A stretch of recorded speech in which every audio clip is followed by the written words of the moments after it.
Nilinaw ng whistleblower na si Julie Dondon Patidongan na wala siyang sinabing may taga-National Bureau of Investigation o NBI na sangkot sa pagkawala ng mga sabungero. Ang idinadawin ni Patidongan, isang retired judge na tumutulong umano sa iba't ibang kaso ni Atong Ang. Nag-iimbestiga na ang Korte Suprema tungkol sa sinasabing retired judge. May unang balita si Ian Cruz. Isang dating huwes umano ang tumutulong daw sa grupo ng negosyanteng si Charlie Atong Ang para maayos ang iba't ibang kaso niya.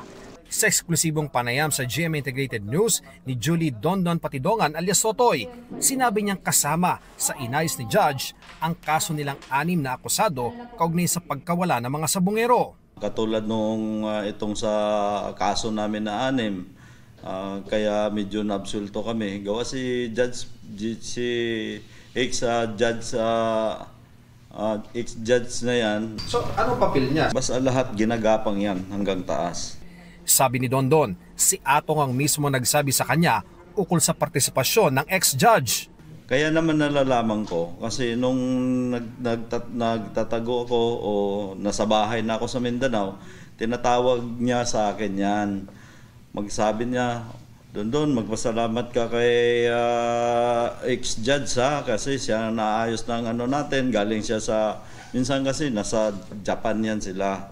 Naayos na, doon sila nag-uusap-usap. Ani Totoy, malalim daw ang impluwensya ng dating huwes sa hudikatura.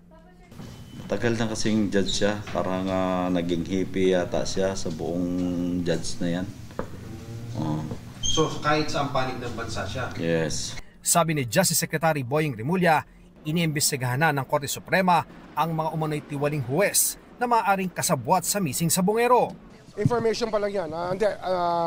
I gave them something to basta I gave them something that they're trying to digest now. But there's more coming. There's more coming. Meron pa kami. Sa isang pahayag, sinabi ng Korte Suprema na may impormasyon na sila ukol dito mula sa Department of Justice. Sineseryoso raw ng kataas-taasang hukuman ang mga ganitong impormasyon kaya may investigasyon sila. Ipapatupad daw nila ang karampatang mga aksyon laban sa mga mapapatunayang tiwaling huwes batay sa pamamaraan ng hudikatura. Ito ang unang balita. Ian Cruz para sa GMA Integrated News.